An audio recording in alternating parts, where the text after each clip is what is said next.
In this video, we're going to be doing a Unit 3 Work, Energy, and Power Practice MCQ set. So a 2.0 kilogram block slides from rest down a frictionless incline of 5.0 meters. What is the speed at its bottom? So on our incline,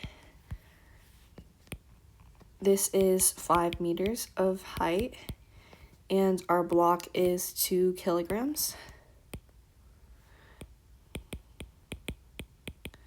We want to know what our final velocity is.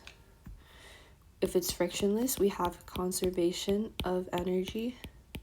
So you can set your initial energy equal to your final. Initially, at the top, you have gravitational energy, and then at the bottom, all that gravitational energy is converted into kinetic energy. So you can replace those with the formulas UG is equal to mgh and K is equal to 1/2 mv squared. So after that, you can multiply both sides by 2 because we want to isolate our v here and divide both sides by m. So m would cancel out because it's on both sides. After that, you would take the root of both sides, and you get v is equal to the root of 2gh. After that, you're just going to plug in your values. 2, 9.8 times 5.0. This is approximately equal to 10 meters per second. And that is answer C. A 3 kilogram object moves with a speed of 4 meters per second. A constant force slows it to rest over 2 meters. What is the magnitude of the force? So we're going to use the work energy theorem. This states that work is equal to the change in kinetic energy. Work is equal to your kinetic energy final minus your kinetic energy initial.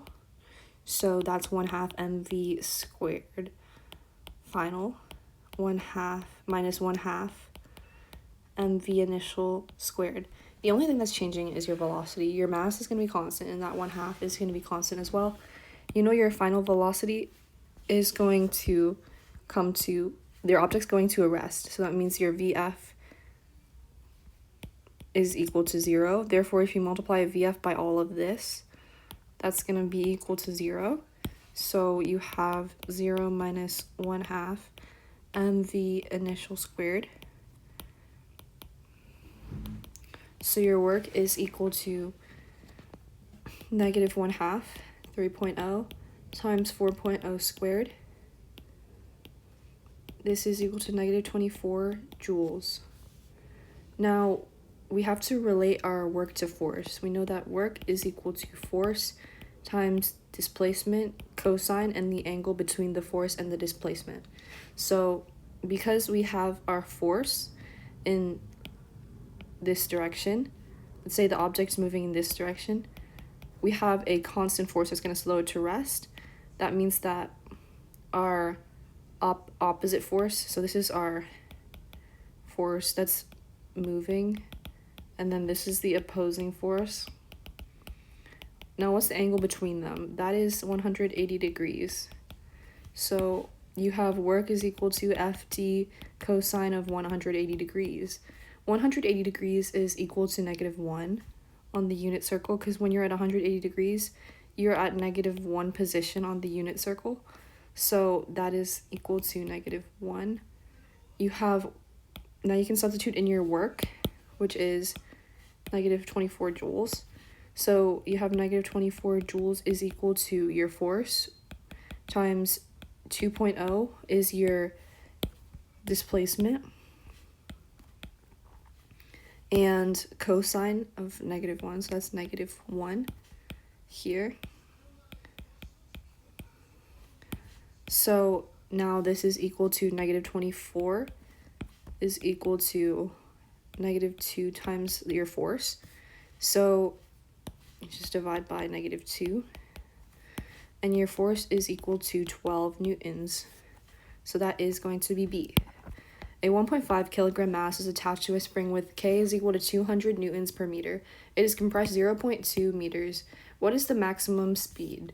So we use energy conservation because we have no external forces to our system.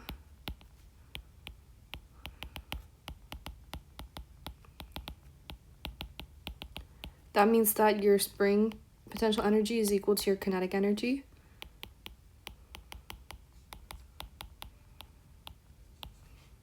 You can cancel that 1/2.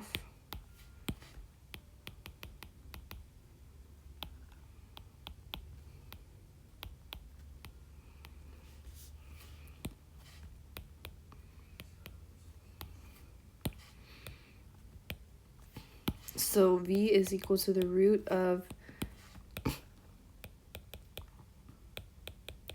kx squared over m. You plug in your values, so our K is 200 newtons per meter. Our X is 0.2 meters. And we have a mass of 1.5 kilograms. That is approximately going to give you 2.31 meters per second. A 1,000 kilogram car accelerates from rest to 20 meters per second in 5.0 seconds. What is the average power delivered? Power is equal to work over time, and our work is equal to our change in kinetic energy. So if we know it accelerates from rest, you have KF, K initial. Your KF is equal to your value, and your K initial is going to be 0 because it starts from rest. So KF is equal to 1/2 mv squared. This is going to be 1/2 times 1,000 times 20 squared, which is going to be equal to 200,000 joules. Now, power is work over time. So now that you have work, we plug that in, 200,000 divided by a time of 5.0 seconds.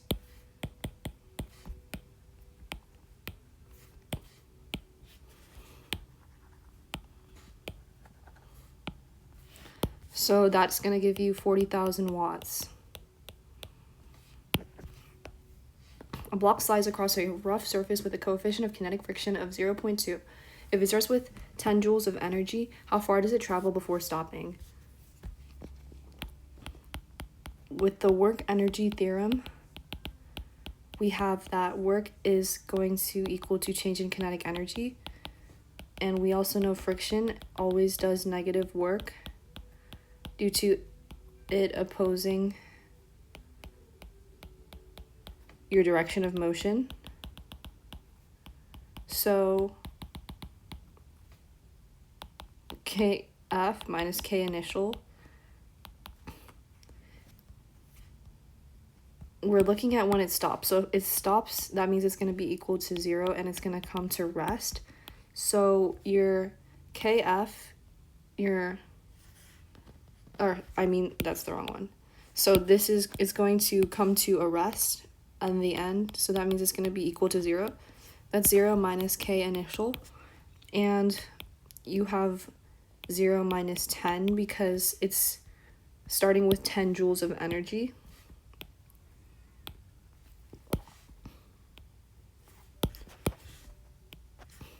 So that means that your work is equal to negative 10 joules.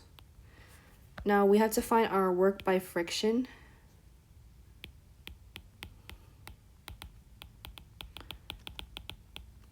Work is equal to negative Fk times d. And we know that Fk is equal to mu k times your normal force. And you can rewrite that as mg. So you can substitute this in here.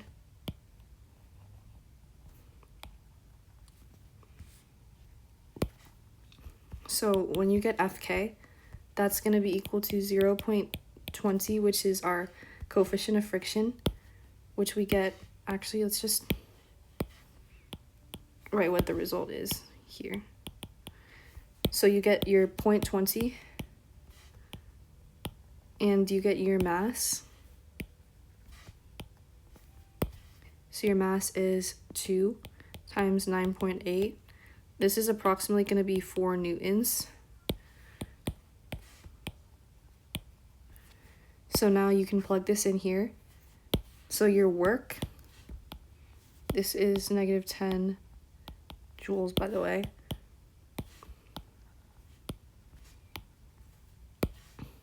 You have negative 10 joules is equal to 4 newtons, negative 4 newtons, which we'll just say negative 4 for now and plug in the units later, times D.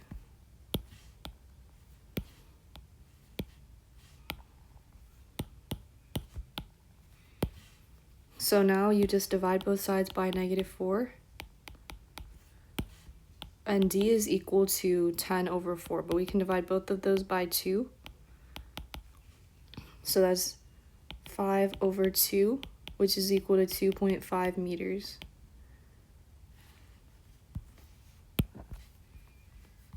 Now for your next question, a pendulum is released from height at h. At the lowest point, what statement is true?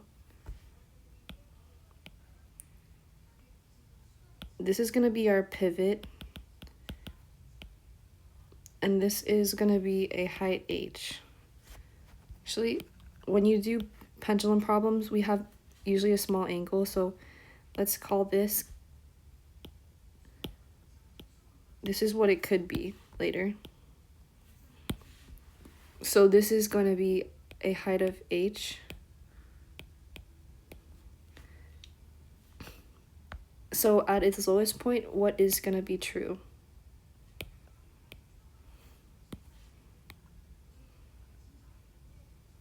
That's the path that it takes. So if you have no energy loss in the system because you have no external forces, you have mechanical energy conservation, which is mechanical energy is the sum of all your types of energy.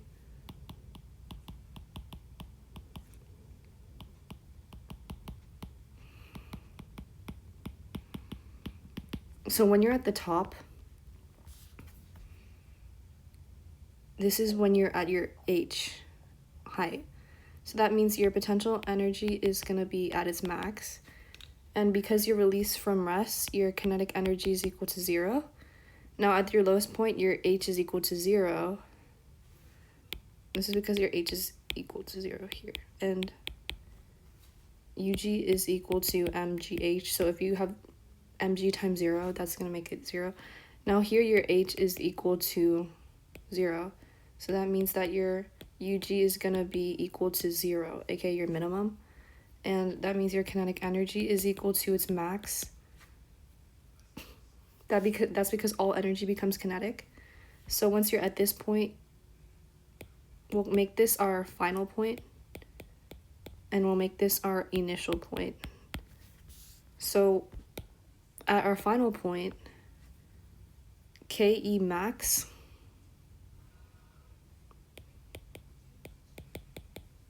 is equal to your mgh. So at your lowest point, your kinetic energy is at maximum and potential energy is at its minimum. So at the lowest point, your kinetic energy is at its max. A 4 kilogram object is lifted vertically 3 meters in 2 seconds. What is the average power? Power is equal to work over time. And work done by gravity can be represented as work is equal to ug is equal to mgh. So that's going to be 4 times 10 times 3, which is 120 joules. For power, this is going to be 120 over 2, which is going to be equal to 60 watts. A force 3x acts on a particle moving from x is equal to 0 to x is equal to 2 meters. How much work is done? Work is going to equal to your area under your force position graph. So you have your position and your force. This is going to be work.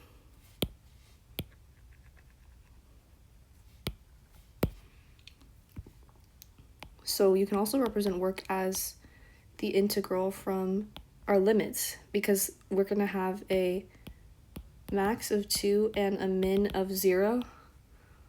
And we have our function, which is 3x.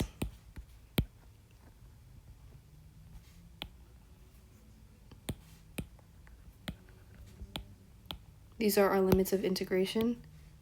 And this is going to be from 0 to 2. So work is equal to the integral of 3x squared over 2 to 0. So this is going to be 3 times 2 squared over 2, which is 3 times 4 over 2, which is equal to 6 joules. That's B. 2 identical objects are dropped, one from a height of h, one from a height of 2h. What is the ratio of their speeds just before hitting the ground? We have no mention of external forces, so energy is going to be conserved. No external forces. So we have one that's dropped from 2h, and then we have one object that's dropped from a height of h. So kinetic, our energy initial is equal to our energy final. Initially, when you're up here, you have UG, and when you're down here, you have kinetic energy. So you're going to say that UG is equal to K, so that's mgh is equal to 1/2 mv squared, and multiply both sides by 2, divide by, so then that 2 cancels out, you can divide by m, and then that m cancels out, and then you can take the root, and that m here cancels out, so you're going to have v is equal to the root of 2gh. So this is, now we can do this for both of our heights. So for our 2h and for our h, we're going to do v1. So this is going to be v1 is equal to the root of 2 times g times a height of h. And then this is going to be v2, which is going to be root of 2 times g times, this time we have a height that is 2h. And this is going to be 2 times 2. That's going to be 4gh. Now, here you just take your height, and that's what you substitute in. And here you take that height, that's what you substitute in. And remember, this h just represents your general height. What is your height in your specific problem? That's what you're going to have to plug in for h there. But it's going to be different. That's what's the different thing between these two scenarios, is just the height. So then if we take the ratio of this, we're going to do v1 over v2. That's going to be the root of 2gh over the root of 4gh. And that's going to be the root of 2 over 2. And that's also equal to 1 over the root of 2. And you can get that by rationalizing, because if you have root 2 over 2, then you can see that that's still equal to root 2 over 2. So we can say that our ratio is going to be 1 to the root of 2, which is this one right there. So that is going to be B. A machine does 500 joules of work in 2 seconds. What is its power? Power is work over time, and 500 joules is your work, and 2 seconds is going to be your time. So that's equal to 250 watts, because joules per second is the unit for watts. So that's going to be B.